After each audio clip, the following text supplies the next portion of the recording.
देखिए, जो पहली बार पढ़ रहा है, वैसे इस बैच में सभी लोग पहली बार पढ़ रहे हैं, इसको पढ़ने का एक तरीका है, आज रफ में ही लिखें। आपकी छुट्टियां आने वाली हैं दीपावली की। दीपावली की छुट्टियों के पहले ही आप कर लें जनवरी, फरवरी, मार्च, अप्रैल और मई 5 अंक पढ़ना मैं सिखा रहा हूं, आपको उसको फॉलो करना है। जितने गंभीरता से मैं आपको नोट्स बनवा रहा हूं, उतने ही गंभीरता से आपको नोट्स बनवाना है। जैसे अभी सब इंस्पेक्टर परीक्षा की वैकेंसी आई है, सब इंस्पेक्टर में करंट अफेयर लिखा गया है, और मैं सब इंस्पेक्टर पेपर को पिछले वर्ष का हल करवा रहा था, पिछली बार की एसआई का पेपर। उसमें करंट का मतलब सीधा सीधा स्पोर्ट्स का प्रश्न दे दिया है एक साथ उठा के। तो स्पोर्ट्स भी करंट का ही क्या है, हिस्सा है। तो ये सब आप धीरे धीरे सीखेंगे।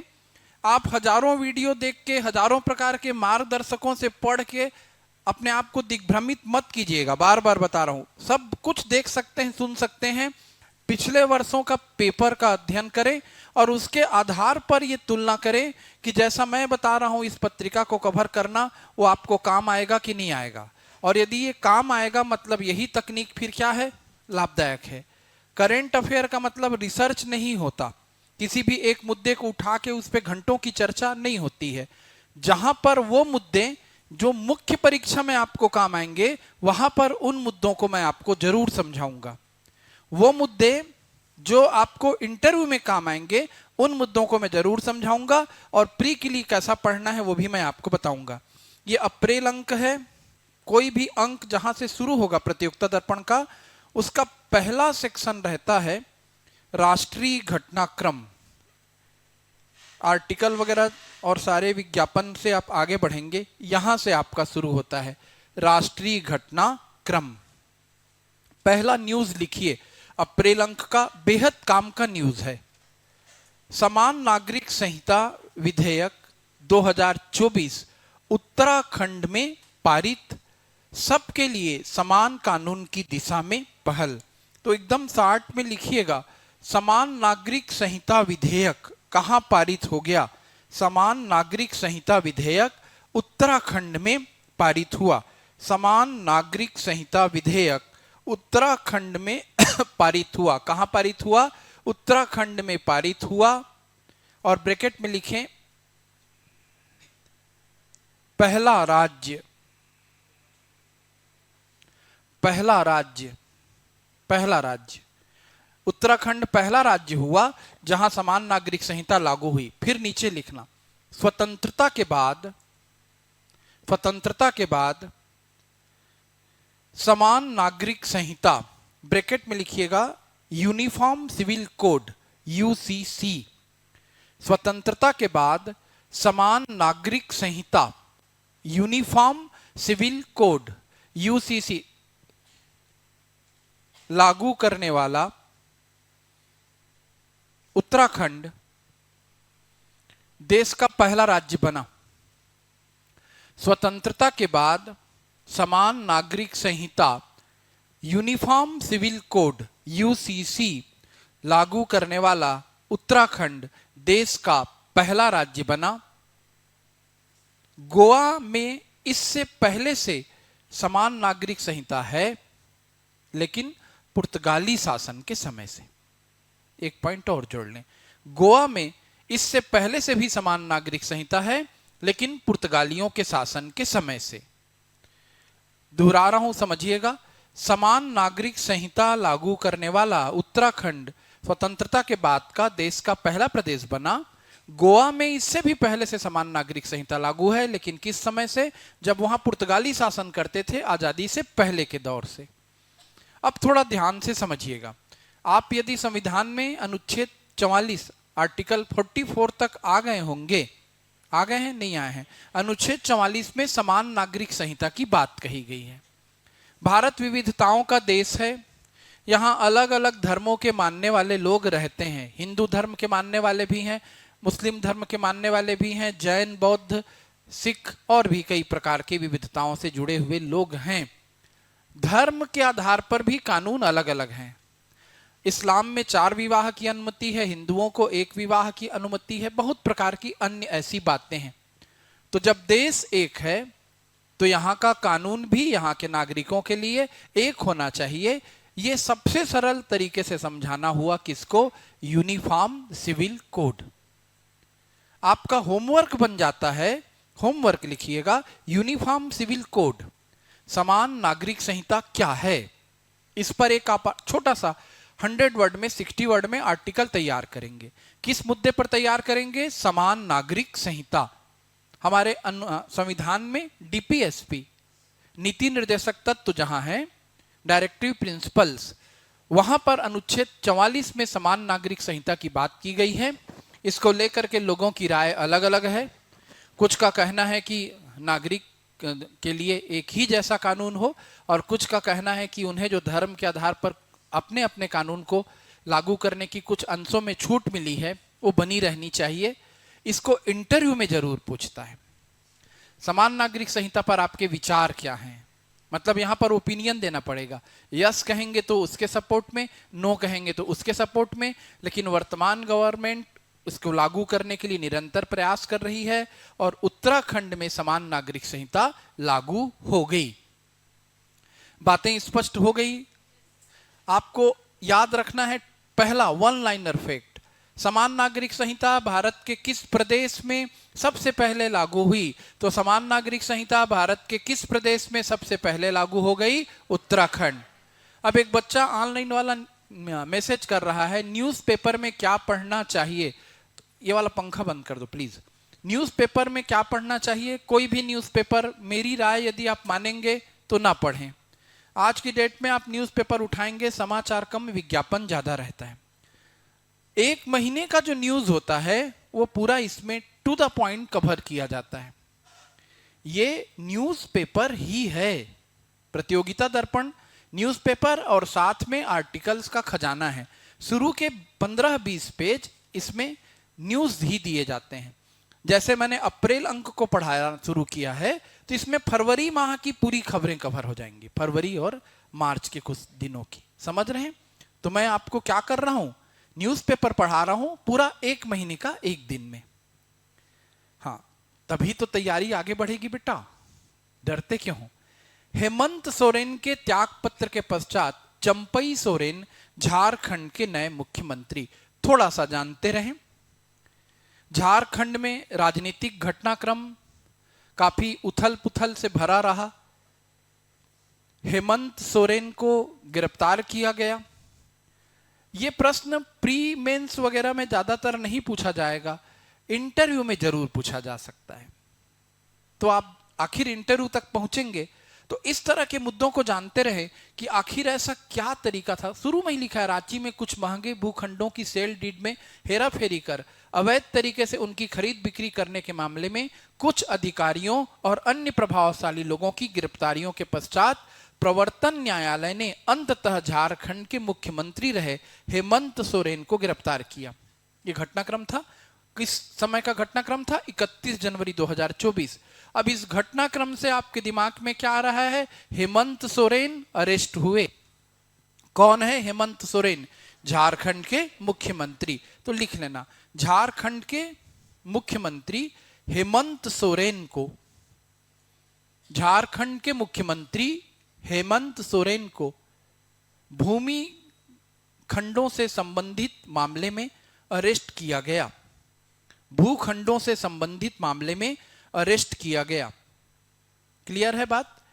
झारखंड के मुख्यमंत्री हेमंत सोरेन को भूखंडों से संबंधित मामले में अरेस्ट किया गया और उनके बाद चंपई सोरेन मुख्यमंत्री बने। बस छोटी सी घटना है। और उनके बाद कौन मुख्यमंत्री बने? चंपई सोरेन मुख्यमंत्री बने। अगला हेडिंग बस लिख लें, चुनावी बांड योजना को सर्वोच्च न्यायालय ने रद्द किया। अंडरलाइन कर लें, कौन सी योजना को? चुनावी बांड योजना। इंग्लिश में बोलते हैं इलेक्टोरल बांड स्कीम। चुनावी बांड योजना को सर्वोच्च न्यायालय ने रद्द किया। तो बच्चों ये अंक आपको सेंड कर दिया जाएगा। और आईटी वालों से बार बार निवेदन है, इसको तुरंत मेरे टेलीग्राम चैनल में भी डलवा दीजिए। अभी आप जाके करवा दीजिए। यहां से रायपुर फोन कर सकते हैं मेरे टेलीग्राम चैनल को जो हैंडल कर रहे हैं, और यहाँ के लोगों को बोल सकते हैं भूलिएगा मत, क्योंकि बच्चे बार बार बोलते हैं पीडीएफ कहाँ से मिलेगा। 2 सोर्स है, जो यहाँ पढ़ रहे हैं कोचिंग में उनको मिलेगा उनके ग्रुप में, व्हाट्सएप ग्रुप में, और जो मेरे टेलीग्राम चैनल पे जाएंगे, मेरे नाम से ही है, रविंद्र तिवारी के नाम से, उस टेलीग्राम चैनल में आपको ये मिल जाएगा। और वैसे मैं बता रहा हूं, आप सुने, कोई टेलीग्राम चैनल कुछ भी खोजने की जरूरत नहीं है। इसको सुने, घर में एक बार दोबारा सुने, और सुनते सुनते लिखें। वो जो पड़ा रहता है ना पीडीएफ, वो पड़ा ही रह जाता है जब तक आप उसके ऊपर क्या नहीं करोगे, वर्क नहीं करोगे। ठीक, अब समझना, ये जो न्यूज है, कौन सा न्यूज है? चुनावी बांड योजना, इलेक्टोरल बांड योजना मोदी सरकार ने 2018 में शुरू की थी। ये न्यूज मेंस के लिए बहुत महत्वपूर्ण हो गया, इंटरव्यू के लिए बहुत महत्वपूर्ण हो गया। चुनावी बांड योजना, इलेक्टोरल बांड योजना का संबंध चुनाव सुधारों से है। चुनाव में जो धन का गलत तरीके से प्रयोग होता है, चुनाव लड़ने वाली पार्टियों को जो कारपोरेट वर्ल्ड से चंदा मिलता है, उसको एक सिस्टम में लाने के उद्देश्य से इलेक्टोरल बांड की घोषणा की गई थी। तो आपको भारतीय लोकतंत्र, भारत में चुनाव सुधार, इससे संबंधित निबंध हमेशा तैयार रखना है। होमवर्क में फिर लिख लीजिएगा, भारत में चुनाव सुधार, इलेक्टोरल बांड योजना। इस तरह के जब आप आर्टिकल को पढ़ेंगे तो आपकी एक सोच विकसित होगी, और आप मेंस के जाते तक ऐसे आर्टिकल लिख पाने में सक्षम होंगे। और जब आप इंटरव्यू में बैठेंगे बोर्ड के सामने, आपसे पूछा जाएगा इलेक्टोरल बांड योजना को क्या कर दिया गया है, इलेक्टोरल बांड योजना को कैंसिल कर दिया गया है, आपकी राय क्या है, ये लाई क्यों गई थी, इसे कैंसिल क्यों किया गया, तो आपको कुछ बोलते बनेगा। प्री के लिए एकदम जरूरी नहीं है, लेकिन इसे पढ़ जरूर ले मेंस के लिए। सर प्रतियोगिता दर्पण को बस पढ़ना है करंट अफेयर्स के लिए, हाँ मैं पढ़ा रहा हूं, आप इसके सारे अंकों को देखिएगा। एक प्रतियोगिता दर्पण नहीं, 12 प्रतियोगिता दर्पण कम से कम पढ़नी पड़ेगी, जनवरी, फरवरी, मार्च, अप्रैल, और सारे अंक। इसको भी 2 लोग 3 लोग मुझसे कल पूछने आए थे, सर आप बार बार चैनल का नाम बोलते हैं, कौन सा चैनल है? भगवान, मेरा ही चैनल है, और उस चैनल का वीडियो आपके व्हाट्सएप में भी आता है। कौन से दुनिया में सोए रहते हो? रविंद्र तिवारी के नाम से मेरा चैनल है, उसको देख लो, सब्सक्राइब कर लो। मेरे को एक बार बोलने का मन नहीं होता, सब्सक्राइब कर लो। करना है जिसको करो भाई, आपकी सेवा है ये। क्लास में बोल रहा हूं, क्यों बोल रहा हूं? क्योंकि तुमको पता ही नहीं चल रहा है कौन सा चैनल है, यहां बैठ के सुन रहे हो कहानी किस्सा, और उसको लिखना है। ये केवल आपकी सेवा के लिए चल रहा है। जनवरी अंक का नोट्स बनेगा, जैसे कौन से अंक का मैं बनवा रहा हूं अभी? अप्रैल। और यदि मेरे सही स्टूडेंट हो, कल की डेट में 2 अंक कवर हो जाना चाहिए, ये रफ में रहे, और पहला कौन सा अंक कवर हो जाए? जनवरी।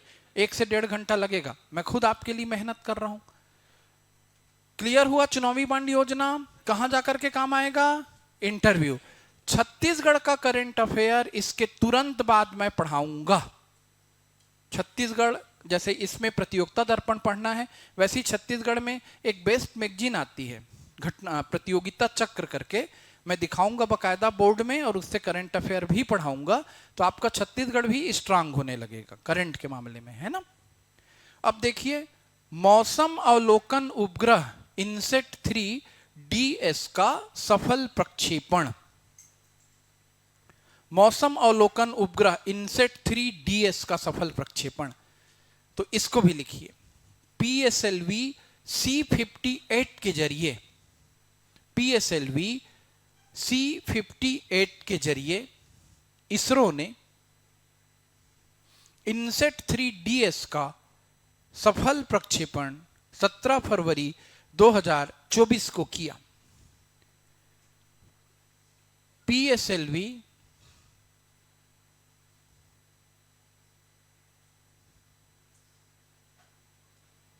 नहीं, गलत है ना मेरे से, मैं समझ ही गया था। 2 वाक्य को मिला रहा हूं, फिर से एक बार दोहरा रहा हूं, देखिएगा। PSLV काट के लिखिएगा, अब उसको बहुत ध्यान से समझिएगा, पहले लाइन को काटिए। PSLV C58 के जरिए, दोबारा बोल रहा हूं सुनिए, PSLV C58 के जरिए एक्सपोसेट, PSLV C58 के जरिए एक्सपोसेट के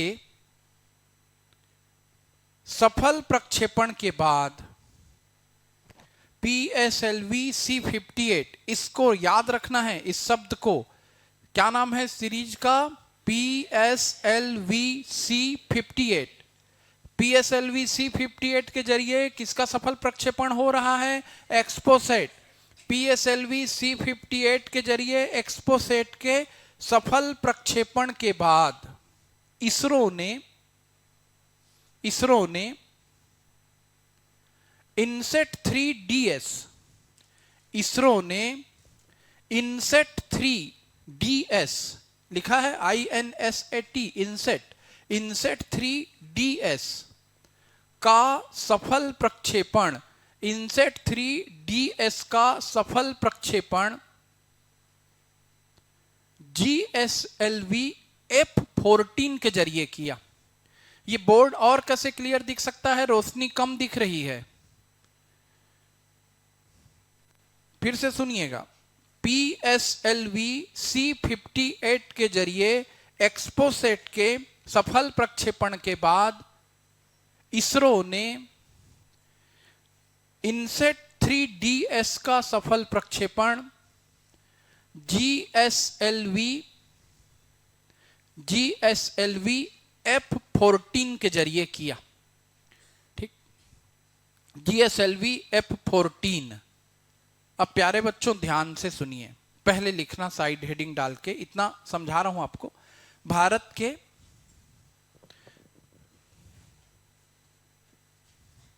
के उपग्रह प्रमोचक यान, और क्लियर दिखेगा कि कोई चारा नहीं है, ज्यादा प्रयोग नहीं करेंगे, क्लास डिस्टर्ब हो जाएगी, इतना ही है ना। भारत के उपग्रह प्रमोचक यान, भारत के उपग्रह प्रमोचक यान, क्या साइड हेडिंग डाला है आपने? भारत के उपग्रह प्रमोचक यान, ब्रैकेट में लिखिएगा रॉकेट, आपके समझने के लिए। भारत के उपग्रह प्रमोचक यान, इसे हम और किस नाम से जानते हैं? रॉकेट। अब डेस करके पहला लिखो SLV, पहले उपग्रह प्रमोचक यान का नाम क्या है? SLV। SLV ये नहीं है बोर्ड में, मैं अपने मन से बता रहा हूं, बोर्ड की तरफ मत देखो, मेरी बात को सुनो। SLV डेस करके लिखो सैटेलाइट लॉन्चिंग व्हीकल। SLV का फुल फॉर्म क्या है? Satellite launching vehicle. ये पहला हुआ SLV, लिख लिए। दूसरा लिखो ASLV, दूसरे रॉकेट का नाम क्या है? ASLV। ASLV फुल फॉर्म लिखो ऑगमेंटेड सैटेलाइट लॉन्चिंग व्हीकल, संवर्धित उपग्रह प्रमोचक यान, augmented satellite launching vehicle, ASLV। पहला क्या है? SLV, दूसरा क्या है? ASLV। तीसरा लिखो PSLV। PSLV फुल फॉर्म लिखो पोलर सैटेलाइट लॉन्चिंग व्हीकल, ध्रुवीय उपग्रह प्रमोचक यान। PSLV फुल फॉर्म क्या होगा? Polar satellite launching vehicle. P for polar, S for satellite, L for launching, V for vehicle, polar satellite launching vehicle. चौथा लिखो GSLV।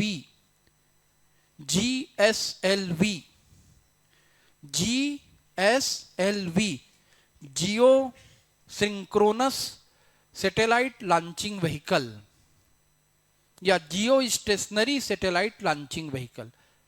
Geosynchronous satellite launching vehicle या geostationary satellite launching vehicle, GSLV। अब सुनो सबके बारे में ध्यान से। बार बार दोहरा रहा हूं। पहला नाम आपने क्या सुना? SLV।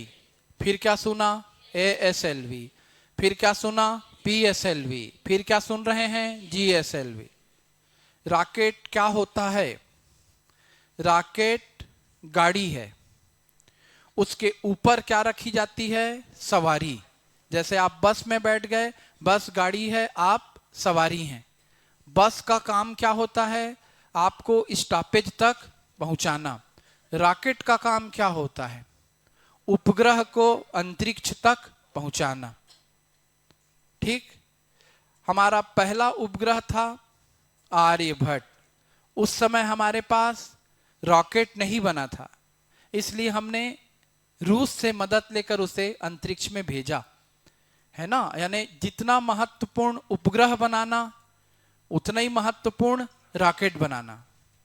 उपग्रह अंतरिक्ष से संबंधित सूचनाएं देता है ना, और रॉकेट उसको अंतरिक्ष तक ले जाता है। दोनों चीजें हमसे एक साथ नहीं हो पा रही थी, इसलिए हमारे अंतरिक्ष कार्यक्रम के जनक किनको कहा जाता है? आर्यभट्ट को कहा जाएगा। वाह बेटा, आर्यभट्ट कहाँ गुप्त कालीन विद्वान हैं उनके। खैर, आप लोगों की तरफ देख के नहीं बताना है, अभी शांत रहें। APJ अब्दुल कलाम को भी नहीं कहा जाता मिसाइल में। आप शांत रहो ना प्लीज, बिल्कुल बच्चे हो, अभी होमवर्क है। चलो, हमारे भारतीय अंतरिक्ष कार्यक्रम के जनक ने यह टारगेट दिया कि हम एक तरफ रॉकेट पर काम करें और एक तरफ उपग्रह पर काम करें। और पढ़ना खूब है यार। यदि आप अज्ञानी हो, मैं आपके मजाक नहीं उड़ा रहा हूं, अपने अज्ञान को जानना पहली बात हो गई। हम कुछ का कुछ बोल रहे हैं, बिना वजह के बोल रहे हैं। और सेकंड, वैसे ही अज्ञानी बन के जीते रहना अपने साथ किया गया सबसे बड़ा अन्याय है। कितने लोग कसम खाते हैं कि आज के बाद इस स्थिति में नजर नहीं आओगे? हो मेरे साथ तैयार? मैं छोड़ दूंगा नहीं तो तुम लोग करंट अफेयर पढ़ाना ऐसी हरकत करते रहोगे तो। ये तैयार करके लाओगे पक्का? कॉपी चेक कराने के लिए बार बार बोलना तो नहीं पड़ेगा? जनवरी अंक पूरा लिखा जाएगा देख के। कितने लोग कल के कल दिखा सकते हैं? चैलेंज एक्सेप्ट करो।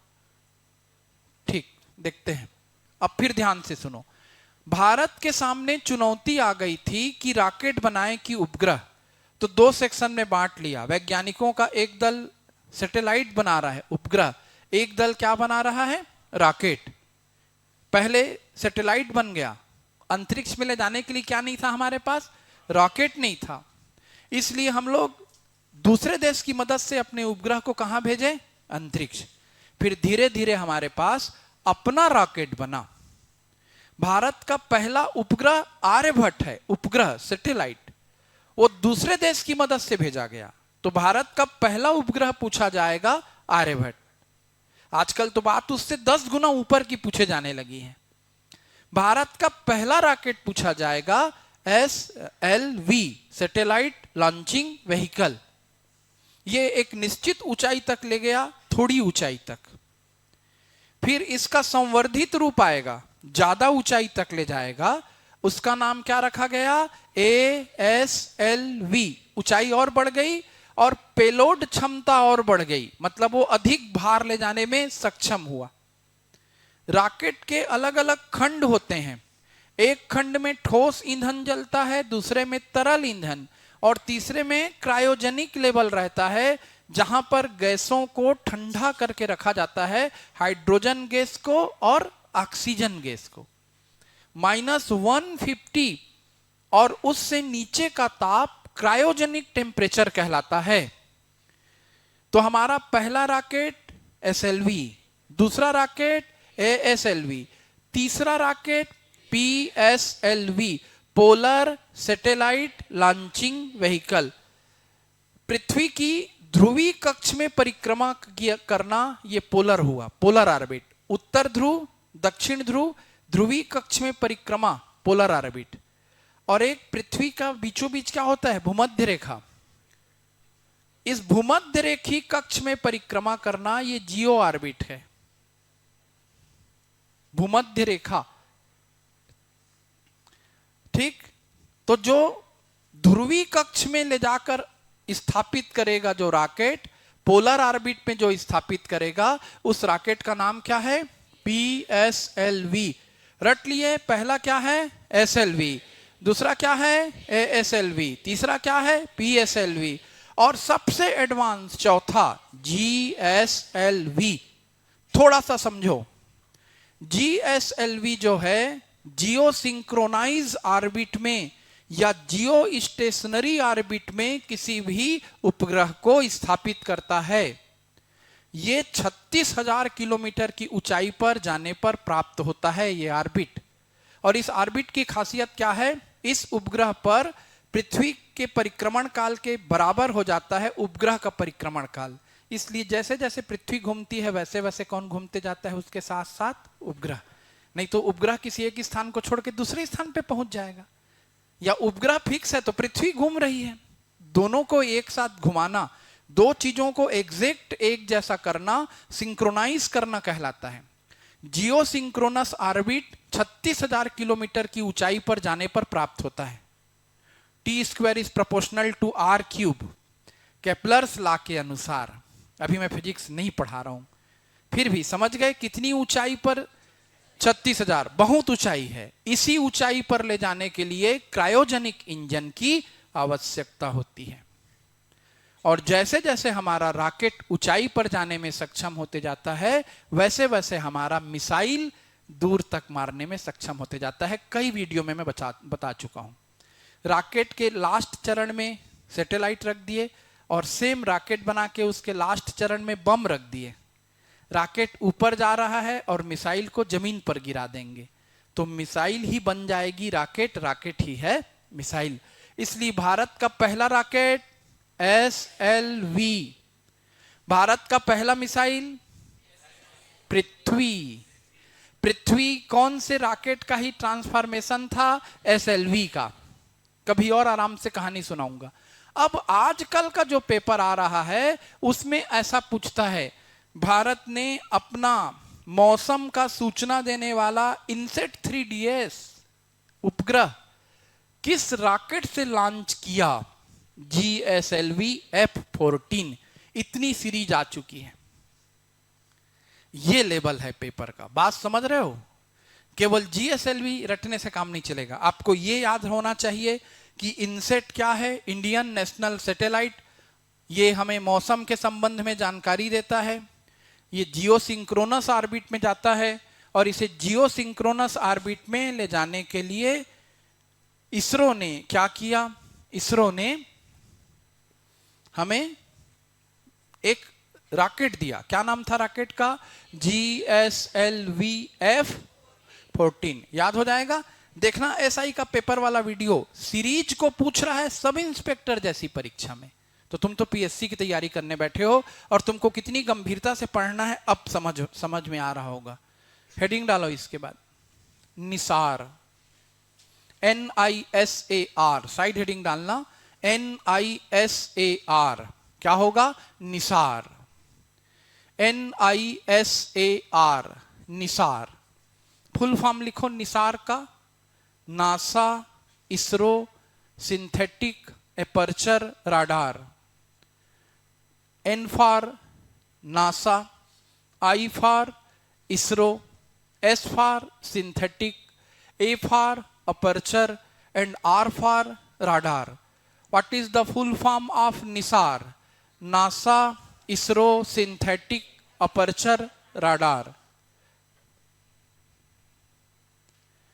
देश करके लिखो, नासा और इसरो का संयुक्त उपक्रम, नासा और इसरो का संयुक्त उपक्रम। किसके किसके सहयोग से चल रहा है ये प्रोजेक्ट, नासा और इसरो। नासा क्या है, कोई भी बच्चा आप बताओ। हाँ, ये अमेरिका की अंतरिक्ष के क्षेत्र की संस्था है। और इसरो क्या है, ये भारत की इंडियन स्पेस रिसर्च ऑर्गेनाइजेशन। तो हम अमेरिकन जो सेंटर है उसके साथ कोऑर्डिनेशन से एक प्रोजेक्ट लाए हैं। उस प्रोजेक्ट का नाम क्या है, निसार। ओके, चलिए आगे बढ़िए।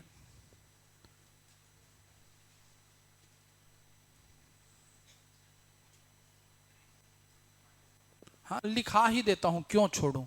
लिखो कार्टोसेट 2, ये कार्टोग्राफिक सैटेलाइट है। कार्टोसेट का फुल फॉर्म क्या हो रहा है? Cartographic satellite. कार्टोसेट 2 उपग्रह को हिंद महासागर में गिराकर नष्ट करने में इसरो को सफलता मिली।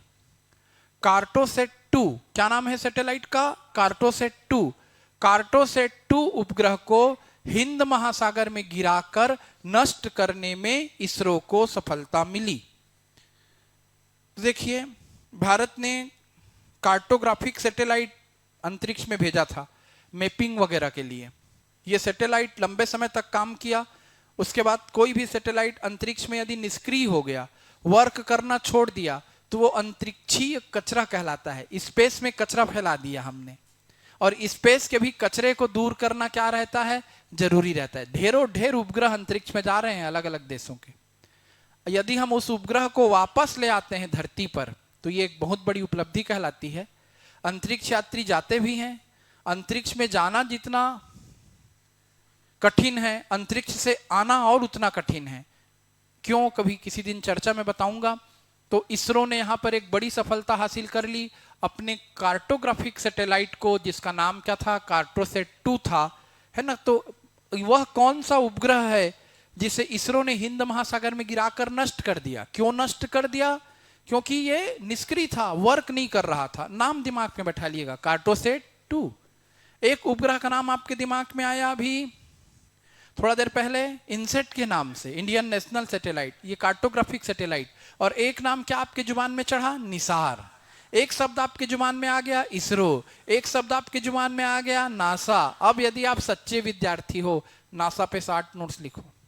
आप सच्चे विद्यार्थी हो, इसरो पे 60 नोट्स लिखो, तब तो तुम्हारा नॉलेज बढ़ेगा। बच्चों के लेवल से क्या करना है? उठना है। चलिए आगे बढ़ते हैं।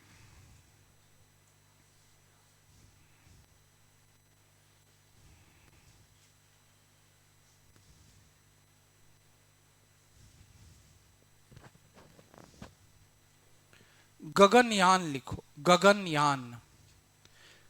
गगनयान जानते होगे गगनयान क्या है? सर 2028 में पेपर दिलाना है, तो क्या अभी का करंट अफेयर आएगा? हाँ आएगा। ध्यान से सुनो जितने बच्चे अंडर एज हो। करंट अफेयर एक सतत चलने वाली प्रक्रिया है। ये आपके खून में जब तक नहीं दौड़ेगी, आप जिंदगी में पास नहीं होगे। आखिरी महीने में मूर्खों की तरह अंधाधुंध रटोगे। कुछ चीजें करंट अफेयर में समय के साथ बदलते जाती हैं, और उनको बदलना हमें आना चाहिए। एसएलवी से शुरुआत होकर के मैं आपको कहां तक लाया हूं? जीएसएलवी तक। और आज की डेट में आप अन्य वीडियोस को देखेंगे, मेरे ही मिशन चंद्रयान की स्थिति है, मिशन आदित्य की स्थिति है। जब आपको मेंस में पेपर लिखना पड़ेगा अंतरिक्ष के क्षेत्र में भारत की उपलब्धियां, तो क्या उसी साल का कोई प्रोजेक्ट है उसको बस लिख के आओगे? अभी जैसे मिशन चंद्रयान चर्चा में है, मिशन आदित्य चर्चा में है, और गगनयान चर्चा में है। गगनयान में लिखा ही रहूं। अब इस साल जो मेंस देगा, इसी साल बस का पढ़े रहेगा। अंतरिक्ष के क्षेत्र में भारत की उपलब्धियां तो 3 बस लिख के आएगा क्या? उसका पूरा नॉलेज कहां से स्टार्ट होगा? इसरो की स्थापना से स्टार्ट होगा बेटा। खाने का माल नहीं होता। क्या बनना? अधिकारी बनना, या किसी गंभीर परीक्षा में चयनित होना। लोग तुम्हें शॉर्टकट के बड़े बड़े सपने दिखाते हैं। मैं तुमको जमीनी सच्चाई और हकीकत का रास्ता दिखा रहा हूं। रोज मेहनत कर रहा हूं तुम्हारे साथ। तुम कोई भी शॉर्टकट मत सोचो, जो मैं बोल रहा हूं उसको फॉलो करो। बातें स्पष्ट हो रही? क्यों करंट अफेयर कंटिन्यू पढ़ना है? क्लियर है कि नहीं? आगे देखो, अब गगनयान लिखो। भारत की पहली मानव युक्त अंतरिक्ष उड़ान किसके लिए जा रही भाई?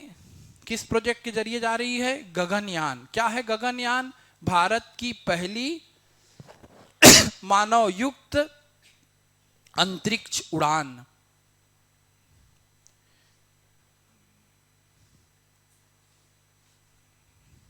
इसमें शामिल होंगे गगनयान, मिशन गगनयान में कौन कौन जा रहे हैं? इसमें शामिल होंगे कैप्टन प्रशांत बालाकृष्णन नायर, ग्रुप कैप्टन है ना, या नाम लिख लो। इसमें शामिल होंगे कैप्टन प्रशांत बालाकृष्णन नायर, अंगद प्रताप, प्रशांत बालाकृष्णन नायर, अंगद प्रताप, अजीत कृष्णन, शुभांशु शुक्ला। प्रशांत बालाकृष्णन नायर, अंगद प्रताप, अजीत कृष्णन और शुभांशु शुक्ला। ठीक, कौन शामिल हो रहे हैं मिशन गगनयान में? मिशन गगनयान में कौन शामिल हो रहे हैं? Prashant Balakrishnan Nair, Angad Pratap, captain Ajit Krishnan, wing commander Shubhanshu Shukla. इनको हमारे प्रधानमंत्री ने एस्ट्रोनॉट विंग्स भी प्रदान किया। कहां प्रदान किया? विक्रम साराभाई अंतरिक्ष अनुसंधान केंद्र में। अभी चर्चा हो रही थी ना भारत के अंतरिक्ष कार्यक्रम के जनक कौन है करके, नाम आ गया सामने। कौन है अंतरिक्ष कार्यक्रम के जनक?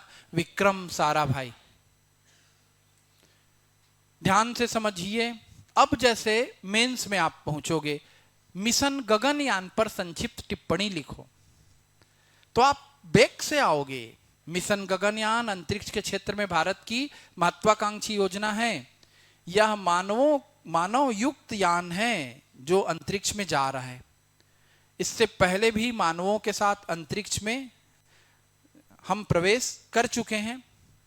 भारत की ओर से प्रथम अंतरिक्ष यात्री, कल्पना चावला तो महिला अंतरिक्ष यात्री होंगी। हाँ, राकेश शर्मा। अब वो किस मिशन में किनके साथ गए थे? महिला अंतरिक्ष यात्री के रूप में कल्पना चावला जा चुकी हैं। फिर मिशन गगनयान में ये लोग जा रहे हैं। ये कितनी ऊंचाई पर ले जाएगा, क्या इसका प्रोजेक्ट है, ये मेंस में लिखने के काम आएगा। Pre plus mains plus interview, तीनों के लिए करंट अफेयर का मैं आपको हिंट दे रहा हूं। और ये ऐसा फील्ड है जिसमें मैं मेहनत करूंगा और मेरे साथ किसको मेहनत करना पड़ेगा? मेरे विद्यार्थी को। अब लिखो, ये मेन समाचार हुआ जनवरी फरवरी महीने का, जो पेपर के लिए इंपॉर्टेंट है, सीजीपीएससी के लिए राष्ट्रीय स्तर पर। आपको मैंने एक महीने का राष्ट्रीय घटनाक्रम पढ़ाया, उसका ये जिस्ट ऑफ द जिस्ट है। सबसे बड़ी बड़ी घटनाएं ये थी कि भारत में इलेक्टोरल बॉन्ड रोक दिया गया, समान नागरिक संहिता लागू कर दी गई। कहां लागू कर दी गई? उत्तराखंड में। मिशन गगनयान हो गया।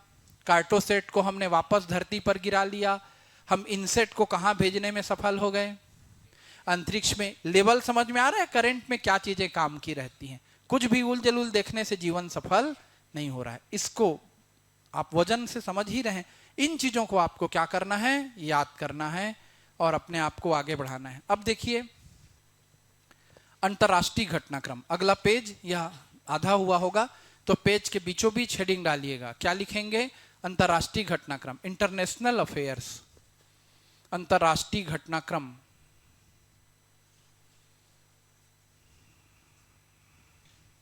प्रधानमंत्री श्री नरेंद्र मोदी ने संयुक्त अरब अमीरात, ब्रैकेट में लिखो यूएई, संयुक्त अरब अमीरात और कतर जगह का, देश का नाम है ना, संयुक्त अरब अमीरात और कतर, यूएई और क्यूएटीएआर। भारत के प्रधानमंत्री श्री नरेंद्र मोदी ने संयुक्त अरब अमीरात और कतर की यात्रा फरवरी में की। कब की? फरवरी में की। ठीक, भारत के प्रधानमंत्री श्री नरेंद्र मोदी ने फरवरी में किन दो देशों की यात्रा की? संयुक्त अरब अमीरात और कहां की यात्रा की? कतर। आगे लिखिए, यूएई के राष्ट्रपति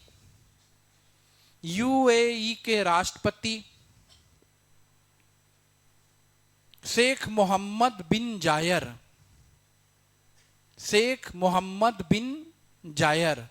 यूएई के राष्ट्रपति, नाम क्या बोल रहा हूं? शेख मोहम्मद बिन जायर। यूएई के राष्ट्रपति नाम क्या है उनका? शेख मोहम्मद बिन जायर। वाइब्रेंट गुजरात सम्मेलन में भाग लेने के लिए जनवरी 2024 में भारत आए थे। यूएई के राष्ट्रपति शेख मोहम्मद बिन जायर वाइब्रेंट गुजरात सम्मेलन में भाग लेने के लिए जनवरी 2024 में कहां आए थे? भारत आए थे।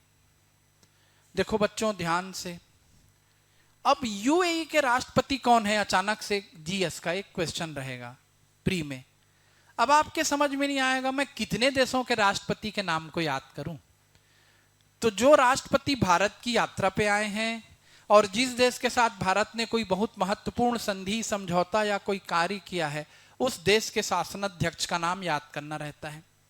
यदि दुनिया के किसी देश में भारतीय मूल का कोई व्यक्ति बड़े पद पर गया, जैसे पीयूष बाबी जिंदल है ना, जैसे अनिरुद्ध जगन्नाथ, जैसे इंग्लैंड में टोनी ब्लेयर के बाद कौन है अभी, इंग्लैंड के प्रमुख कौन है अभी, खैर आप लोगों से नाराजगी नहीं रखनी है।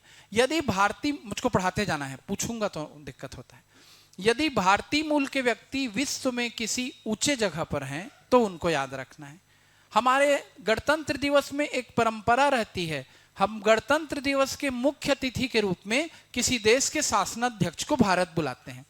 हाँ, अभी फ्रांस के आए थे, बीच बीच में कोई लोग अच्छा जवाब दे देते हैं। तो हमारे गणतंत्र दिवस का मुख्य अतिथि कौन रहा, किस देश का शासनाध्यक्ष, वो महत्वपूर्ण हो जाएगा। किसी देश में कोई बहुत बड़ा घटनाक्रम हो गया, जैसे रूस और यूक्रेन के बीच युद्ध हो रहा है, तो रूस के भी राष्ट्रपति का नाम याद रखना हमारा फर्ज होता है, और यूक्रेन। बांग्लादेश में तख्ता पलट हो गया, तो बांग्लादेश में पहले कौन थी और बाद में कौन आए, ये याद रखना हमारा फर्ज होता है। समझ रहे हो ना। चर्चित व्यक्तित्व, यूएई से हमारे अच्छे संबंध हैं। यूएई के राष्ट्रपति का नाम याद रखिए, शेख मोहम्मद बिन जायद। हमारे प्रधानमंत्री कहां गए हैं, यूएई। अब देखो ये मेंस और इंटरव्यू में कैसे काम आएगा। मेंस में भारत की विदेश नीति आपके कोर्स में है, डायरेक्ट इनडायरेक्ट इंटरनेशनल अफेयर आपके कोर्स में, तो जानते तो रहो भारत क्या क्या कर रहा है। आज हम मुस्लिम देशों से मित्रता का हाथ बढ़ा रहे हैं, यूएई से हमारे संबंध, ये सब आपके कलम में चलना चाहिए। और एक तरफ इजराइल से भी हमारी मित्रता है। भारत ने मुस्लिम तुष्टीकरण के चलते इजराइल से दूरी बना करके रखी थी। हम दोनों ही पक्षों से क्या हो गए हैं, एक साथ संबंध बनाए रखने में सफल हो गए हैं। इजराइल का नाम आप बार बार सुन रहे होंगे, फिलिस्तीन पर हमले का मुद्दा। तो अभी यूएई हम गए, आगे लिखिएगा।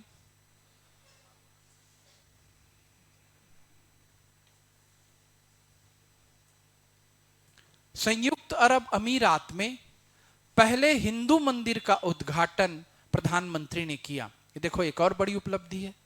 संयुक्त अरब अमीरात में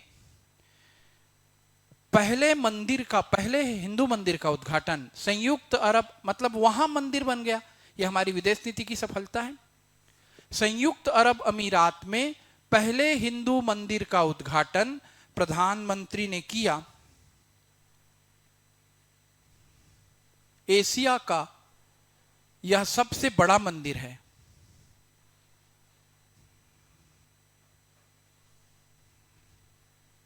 जिसका निर्माण अक्षर पुरुषोत्तम स्वामी नारायण संस्था ने किया है।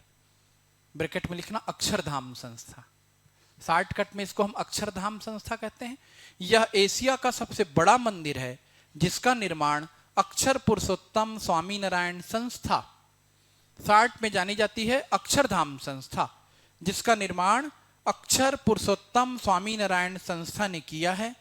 यह नागर शैली का मंदिर है। यह नागर शैली का मंदिर है। किस शैली का मंदिर है यह नागर शैली का मंदिर है। सुनो प्यारे बच्चों, फिर से ध्यान से। भारत में मंदिर निर्माण की बहुत सी शैलियां हैं, जिसमें 3 प्रसिद्ध हैं। उत्तर भारत की मंदिर निर्माण की शैली नागर, दक्षिण की मंदिर निर्माण की शैली द्रविड़, और दोनों की मिलीजुली शैली बेसर।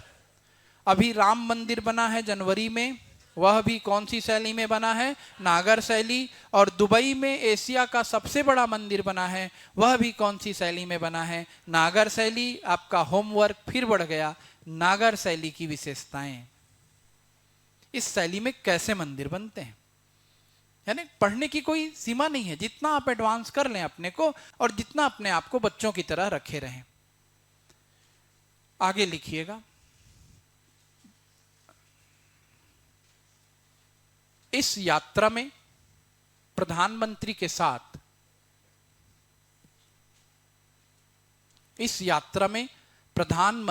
साथ विदेश मंत्री, इनका नाम जरूर जाने। इस यात्रा में प्रधानमंत्री के साथ विदेश मंत्री डॉक्टर एस जयशंकर। इस यात्रा में प्रधानमंत्री के साथ विदेश मंत्री डॉक्टर एस जयशंकर। क्षमा करें, राष्ट्रीय सुरक्षा सलाहकार, अंडरलाइन कर लें, NSA, नेशनल सिक्योरिटी एडवाइजर, बहुत प्रसिद्ध व्यक्ति हैं। राष्ट्रीय सुरक्षा सलाहकार श्री अजीत डोभाल इत्यादि भी शामिल थे, और भी लोग गए थे। दो नाम जरूर जाने। हमारे विदेश मंत्री कौन है?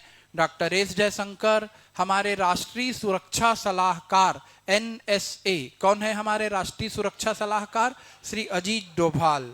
इनके बारे में जरूर जाने, जितना जानेंगे आपको गर्व होगा। दोनों के बारे में जाने। लिखो, ट्रांसपेरेंसी इंटरनेशनल की, यह ट्रांसपेरेंसी इंटरनेशनल, ट्रांसपेरेंसी का मतलब समझ रहे हो ना, पारदर्शिता। पारदर्शी इंटरनेशनल की 2024 की,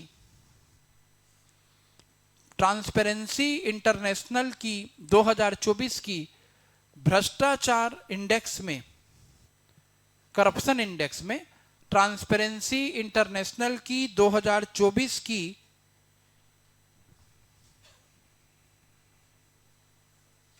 ट्रांसपेरेंसी इंटरनेशनल की 2024 की करप्शन इंडेक्स सूची में भारत का 93वां स्थान, 93 रैंक, 93 रैंक, 93 रैंक।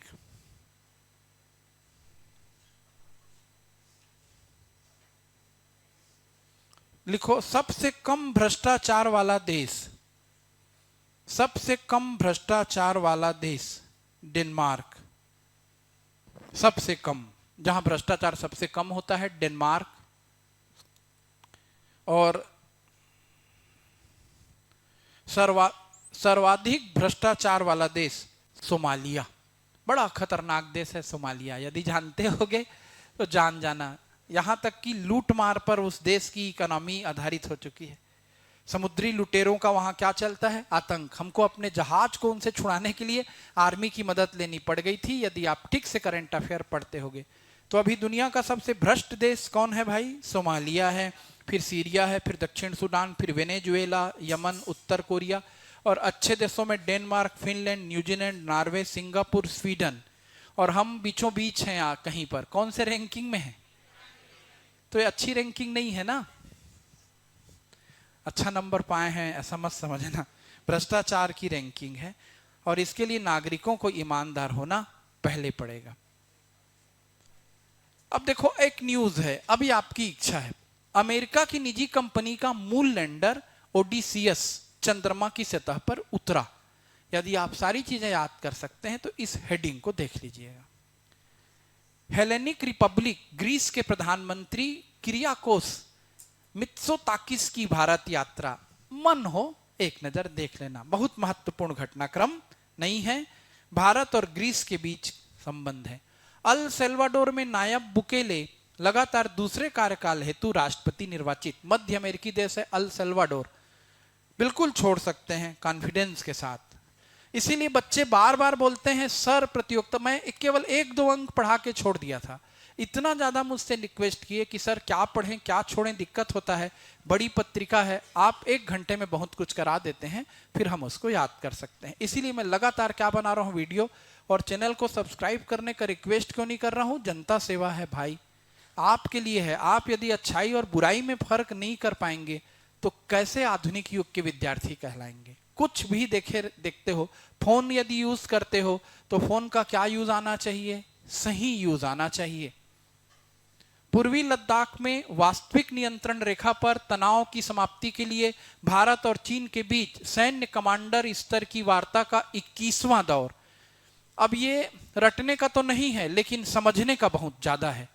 लद्दाख हमारा एक केंद्र शासित प्रदेश बन गया है। अभी जम्मू कश्मीर का हिस्सा था। लद्दाख की सीमा चाइना बॉर्डर से मिलती है। लद्दाख के इलाकों को लेकर के या चीन के इलाकों की सीमा जहां जहां भारत से मिलती है, उन सभी सीमाओं को चीन अतिक्रमण करने का प्रयास करता है। अरुणाचल प्रदेश को अपने नक्शे में दिखाता है, लद्दाख पे उसका अतिक्रमण का प्रयास रहता है, और यहां तक कि भारत के जो भी पड़ोसी देश हैं जैसे मालदीव, श्रीलंका, बांग्लादेश, इनके भारत से बड़े अच्छे संबंध रहे हैं। पाकिस्तान तो चीन की गोद में जाकर के बैठ ही गया है। जिन देशों से भारत के, बहुत बहुत धन्यवाद, अपलोड हो गया है टेलीग्राम में, और टेलीग्राम का लिंक दिखा देना बेटा क्लास में, आखिरी में दिखाएंगे, ठीक है, उसको शेयर कर देंगे। तो देखो ध्यान से, जहां जहां हमारे अच्छे संबंध हैं चीन वहां इंटरफियर करता है। ठीक, क्यों? चीन बड़ा विस्तारवादी देश है। जिस देश को चीन इकोनॉमिक मदद दे रहा है, मनमाने ब्याज लेगा, उसकी जमीन पे कब्जा करेगा, बड़ा अलग कॉन्सेप्ट है उसका। ये भारत की विदेश नीति और भारत के पड़ोसी देशों से संबंध मेंस में काम आएगा। धीरे धीरे पढ़ते रहो। भारत चाइना रिलेशन एक्सप्लेन करो, पुराना समय से स्टार्ट करके अभी की स्थिति, भारत पाकिस्तान संबंध, भारत बांग्लादेश संबंध, भारत श्रीलंका संबंध। तो ये चाइना लद्दाख में क्या डिस्टरबेंस करता है, इस लेख को आप अपने ज्ञान वृद्धि के लिए, जैसे आप न्यूज देख के, टीवी देख के मनोरंजन करते हैं, ये आपके मस्तिष्क का एक भोजन है। इकोनॉमिक इंटेलिजेंस यूनिट के लोकतंत्र सूचकांक में भारत का विश्व में 41वां स्थान, छोड़ सकते हो। हिंद महासागर सम्मेलन ऑस्ट्रेलिया में पर्थ में संपन्न, लिख लीजिए। बिल्कुल, एक बच्चा ध्यान से सब बताते जा रहा है। हिंद महासागर सम्मेलन 2024 ऑस्ट्रेलिया पर्थ। हिंद महासागर सम्मेलन 2024 कहां हुआ? Australia Perth. हिंद महासागर सम्मेलन 2024 Australia Perth, Australia Perth. Next, अगला पॉइंट, अंतरिक्ष में और भी हो सकता है जो हिंद महासागर से संबंधित देश हैं, बहुत दूर है, फिर भी चर्चा कर लेंगे। एकदम ऐसा मुद्दा नहीं है कि मैं आपका ध्यान इस पे ले जाऊं, कोर्स को आगे बढ़ाना है। लिखिए, अंतरिक्ष में सर्वाधिक समय तक रहने का रिकॉर्ड, ये टूटते रहता है ना, यानी जब से इंटरनेशनल स्पेस स्टेशन बनना शुरू हुआ था, अंतरिक्ष यात्री लंबे लंबे समय के लिए कहां रुकने लगे थे? अंतरिक्ष में गए हैं और सालों रुक गए हैं। अभी जैसे सुनीता विलियम्स कहां फंस गई हैं? अंतरिक्ष में। हो सकता है किसी का रिकॉर्ड तोड़ दे हो, रुके रुके वहीं। अभी देखिए, अंतरिक्ष में सर्वाधिक समय तक रहने का रिकॉर्ड अभी रूसी अंतरिक्ष यात्री ओलेग कोनोनेंको के नाम। अंतरिक्ष में सर्वाधिक समय तक रहने का रिकॉर्ड अभी रूसी अंतरिक्ष यात्री ओलेग कोनोनेंको के नाम। किसके नाम हो गया? ओलेग कोनोनेंको के नाम। अंतरिक्ष में सर्वाधिक समय तक रहने का रिकॉर्ड किसके नाम चला गया? रूसी अंतरिक्ष यात्री ओलेग कोनोनेंको। अब बाकी आर्टिकल को जरूर पढ़िए, इसको मजा आता है पढ़ने में। अंतरिक्ष में सबसे ज्यादा समय व्यतीत करने का विश्व रिकॉर्ड रूस के जेनेडी पडाल्का के नाम था, जिन्होंने 878 दिन, 2 साल से भी ज्यादा, ये सब अंतरिक्ष में रुके थे। उनका रिकॉर्ड किसने तोड़ दिया? ओलेग कोनोनेंको ने। देखो इनका फोटो भी दिया होगा, ओलेग कोनोनेंको। ये कितने दिन रह गए भैया? 878 दिन और 12 घंटे। अभी भी टिके होंगे तो रिकॉर्ड और आगे बढ़ रहा होगा, क्योंकि ये करंट अफेयर है। हाँ, 1000 दिन हो गया। देखो एक बालक बता रहा है, ये होता है करंट अफेयर की जानकारी। कोई तो बच्चा है जिस पे मैं कुछ गर्व कर सकूं। आगे लिखो, मीरा रोबोट के जरिए अंतरिक्ष में सर्जरी का पहला परीक्षण हुआ। इंपॉर्टेंट है, अंतरिक्ष में भी हमने सर्जरी कर लिया, वो भी रोबोटिक्स सर्जरी। मीरा रोबोट के जरिए अंतरिक्ष में सर्जरी का पहला परीक्षण। मीरा रोबोट क्या है? मीरा रोबोट पढ़ते रहिए।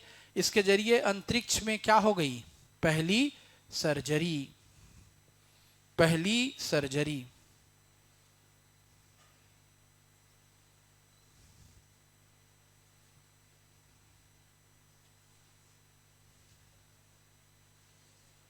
तो ये कौन सा घटनाक्रम हो गया? अंतरराष्ट्रीय घटनाक्रम, राष्ट्रीय फिर अंतरराष्ट्रीय। इसके बाद प्रतियोगिता दर्पण में अगला न्यूज सेक्शन रहता है आर्थिक वाणिज्यिक परिदृश्य, यानी इकोनॉमी से संबंधित बातें। तो जब तक थोड़ी इकोनॉमी पे आपकी पकड़ मजबूत ना हो जाए तब तक ये सेक्शन मेरे समझाने में भी आपको समझ में नहीं आएगा। जैसे यहाँ पर रेपो दर की चर्चा हो गई है, तो आपको पहले ये जानना चाहिए रेपो रेट क्या है, रिवर्स रेपो रेट क्या है, बैंक रेट क्या है। एसआई परीक्षा में बार बार मैं उसका जिक्र कर रहा हूं। अभी बैंक रेट से संबंधित प्रश्न लास्ट ईयर आया, यानी हर सेक्शन से प्रश्न आते हैं। चर्चा करेंगे हम कभी। रेपो दर अपरिवर्तित रहेगा ऐसे कहा गया है। देखिए लिख लो, पहले साइड हेडिंग डाल लो, रेपो दर। कम से कम एक चीज तो आप सीखो। अब हेडिंग क्या है आपकी? मेन हेडिंग अर्थव्यवस्था, भारतीय अर्थव्यवस्था। अब आप क्या पढ़ना शुरू कर रहे हैं? भारतीय अर्थव्यवस्था। एक उसमें शब्दावली आप पढ़ें, रेपो दर। क्या पढ़ रहे हैं अब आप? रेपो दर। डेस करके लिखें, वह दर जिस पर आरबीआई व्यावसायिक बैंकों को ऋण देता है। वह दर जिस पर आरबीआई व्यावसायिक बैंकों को ऋण देता है, इस दर को क्या कहा जाता है बच्चों? रेपो दर। देखो एक चीज और आपको बता रहा हूं। आज जो 5 बजे, उम्मीद है 5 बजे हो, नहीं आज नहीं, आज शाम के 5 बजे एक वीडियो आएगा फिर से एसआई वाला। उसमें एसआई परीक्षा के पिछले वर्ष के प्रश्न पत्र को मैं हल करा रहा हूं। आप उसको हर हाल में देखें और सारे प्रश्नों को भी लिख लें। यानी मेरे साथ आगे बढ़ना है तो चैलेंज स्वीकार करें, बहुत काम मैं दूंगा आपको। खुश करके पीएससी नहीं निकाला जा सकता। अब मैं एसआई के पेपर को लिखें क्यों बोल रहा हूं जान रहे हो? अभी मुझको पढ़ाते पढ़ाते याद आ रहा है, सब इंस्पेक्टर परीक्षा में रिजर्व बैंक के बारे में संबंधित निम्नलिखित कथनों पर विचार करें, इनमें से कौन सा कथन सही है या गलत है, ऐसा प्रश्न आया है। समझ लो कितने आप एडवांस स्तर के युग में आ चुके हो। किसी समय में पूछा जाता आरबीआई की स्थापना कब हुई, बच्चा यही बता दे तो गनीमत और बहुत अच्छा मानते। फिर कभी पूछा जाता आरबीआई के गवर्नर कौन है, अरे दादा रे कितना जान गया बोलते। अब ऐसे प्रश्न आने बंद हो गए। कल के कल जनवरी का अंक कॉपी में होना चाहिए।